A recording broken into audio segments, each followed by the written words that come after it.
হাট হাট হাট, বিশাল এক গরু ছাগল ও মহিষের হাট। প্রিয় দর্শক, আপনারা দেখতেই পাচ্ছেন আমি এখন কোথায় এসেছি। এটা হচ্ছে সিরাজগঞ্জ জেলা সলঙ্গা থানার অন্তর্গত সলঙ্গা বাজার। এখানে গরু ছাগল মহিষ প্রচুর পরিমাণে ক্রয় বিক্রয় হচ্ছে। এটা হচ্ছে মহিষ। দেখুন, মহিষ কিন্তু ইদানিং ঠিক মতো দেখাই যায় না, কিন্তু এই জায়গাতে মহিষের দেখা পাইলাম। বড় বড় গরু, ছাগল, ভেড়া, এক কথায় এই হাটে প্রচুর পরিমাণে পশু উঠেছে। যারা আল্লাহর রাস্তায় কোরবানি করবে তারা এখান থেকে পশু ক্রয় করছেন, এবং যারা বিক্রেতা আছেন তারা অনেক কষ্ট করে বছরের পর বছর, মাসের পর মাস কিন্তু তারা পরিশ্রম করে আসতেছে শুধু এই কোরবানির ঈদে কিছু টাকা লাভ করার জন্য। তো আমরা আজকে ঘুরে ঘুরে দেখব কিছু। এখানে অনেক জাতের গরু আছে, অনেক জাতের ছাগল। তো আমরা আসলে যেটা বেশি লক্ষ্য করেছি সেটা হচ্ছে গরুটাই আমরা এখানে সবচাইতে বেশি দেখতে পেয়েছি। এখানে 3 লাখ, 4 লাখ, 12, 13, 14, 15 লাখ টাকা পর্যন্ত গরু উঠেছিল। তো এখানে আশেপাশে কিন্তু আপনার অনেক দূর দূরান্ত হতে ব্যাপারীগণ এবং যারা গরু বিক্রয় করতে এসেছে তারা কিন্তু অনেক দূর দূরান্ত হতে এই হাটে এসেছে। তো দেখতে পাচ্ছেন বন্ধুরা, এখানে কিন্তু প্রচুর পরিমাণে গরু কেনা বেচা হচ্ছে। বিশাল একটা মাঠ জুড়ে শুধু গরু। এখানে আর একটা জিনিস লক্ষ্য করেছি, সেটা হচ্ছে বেশিরভাগ আপনার দেশি গরু কিন্তু আসলে মাংস কিন্তু অনেক সুস্বাদু এবং এর ভিতরে রোগ জীবাণু কিন্তু কম থাকে। তো আপনারা যারা গরু ছাগল ভেড়া আল্লাহর রাস্তায় কোরবানি দেওয়ার জন্য কিনবেন, অবশ্যই একটু দেখে শুনে কিনে নেবেন, কারণ প্রতারণার হাত থেকে সবসময় নিজেকে রক্ষা করবেন, প্রতারিত হবেন না। তো বন্ধুরা চলুন সামনে যাই। আমি অনেকক্ষণ এই বাজারে ছিলাম, তো অনেকগুলোর সাথে কথা বলেছি। তারা বলেছে যে মোটামুটি যে গরুর যে দাম, যে বাজার, তারা ন্যায্য দামে মোটামুটি পাচ্ছে।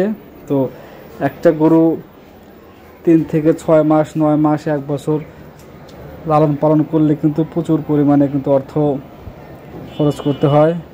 তো আসলে এখনকার যে বাজারের যে অবস্থা, সেক্ষেত্রে দেখা যায় যে খরচটা আসলে অনেকটাই বেশি হয়ে যায়, যে কারণে কৃষকদের এবং ব্যাপারী এবং যারা গরু বিক্রেতা আছে তাদের সব দিক থেকেই কিন্তু খরচ বাড়তে থাকে। গাড়ি ভাড়া বেশি, তেলের দাম বেশি, তারপরে হচ্ছে আপনার ভুসি, খড়, সব কিছুই কিন্তু বেশি দাম। তো সেজন্য আসলে বাজারও একটু চড়া। তো এখানে কেনা বেচা মোটামুটি ভালোই হচ্ছে। তো এখানে এখন গরু কিন্তু প্রচুর পরিমাণ উঠেছে। তো বন্ধুরা, এখানে ছোট বড় মাঝারি সব রকমের গরু কিন্তু আছে। তো 80-90 হাজার টাকার যে গরুগুলো, সেগুলো এখানে পাওয়া যাবে। গায়ে গরু পাওয়া যাচ্ছে, এবং এখানে কিন্তু ক্রস গরু খুবই কম।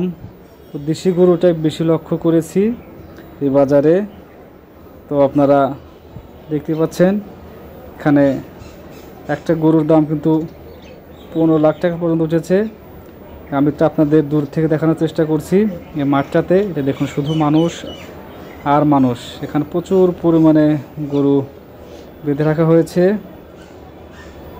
খুব সুন্দরভাবে বেচাকেনা হচ্ছে। আমরা আরেকটু ভিতরে যদি প্রবেশ করি তাহলে সেখানে দেখতে পাবেন অনেক দূর দূরান্ত হতে গরু নিয়ে এসেছে 2 টাকা লাভের আশায়। তো বন্ধুরা, এখানে কিন্তু যেসব গরুগুলো রাখা হয়েছে সবগুলোই কিন্তু দেশি গরু। আমি এর আগেও বলেছি এই গরুটার দাম কিন্তু 9 লক্ষ টাকা দাম চাওয়া হচ্ছে। এখনো পর্যন্ত আর এই গরুটা হচ্ছে আপনার 11 লাখ টাকা দাম চাওয়া হচ্ছে। কিন্তু অনেক বিশাল গরু, কিন্তু হয়তো ক্যামেরাতে হয়তো আপনার ছোটো মনে হতে পারে, কিন্তু এই গরুটা কিন্তু অনেক বড় গরু। এই গরুগুলো হচ্ছে সবচেয়ে বড় বড় গরু, বাজারের সবচেয়ে বড় গরু। তো বন্ধুরা, সবাই ভালো থাকবেন, সুস্থ থাকবেন, সবাই ঈদ সুন্দর করে কাটাবেন। এই গরুটা হচ্ছে 15 লক্ষ টাকা দাম চাওয়া হয়েছে। এই সে আকর্ষণ, গরুটার নাম নাকি রাজা বাদশাহ। তো দেখতে থাকুন, এটা হচ্ছে রাজা, এটা হচ্ছে বাদশাহ। তো এই বাজারে সবচাইতে বড় গরু দুটা। এই গরুটার দাম 9 লক্ষ টাকার উপরে চাওয়া হচ্ছে। তো সবাই ভালো থাকবেন, সুস্থ থাকবেন এবং নিজের প্রতি খেয়াল রাখবেন। এই কোরবানি ঈদ সবার জীবনে শান্তি বয়ে আনুক। এই পশু কোরবানির মাধ্যমে সবাই আমরা সুন্দরভাবে জীবন গড়ার লক্ষ্যে আমরা পশু কোরবানি দিচ্ছি। এটা হচ্ছে ছাগলের হাট। দেখুন, এখানে কিন্তু অনেক ছাগল বিক্রয় হচ্ছে। তো রাস্তার এ পাশে ও পাশে কিন্তু ছাগল বিক্রি হচ্ছে। তো আসলে অনেক সুন্দর একটা হাট। সবাইকে অসংখ্য অসংখ্য ধন্যবাদ। ভালো থাকবেন।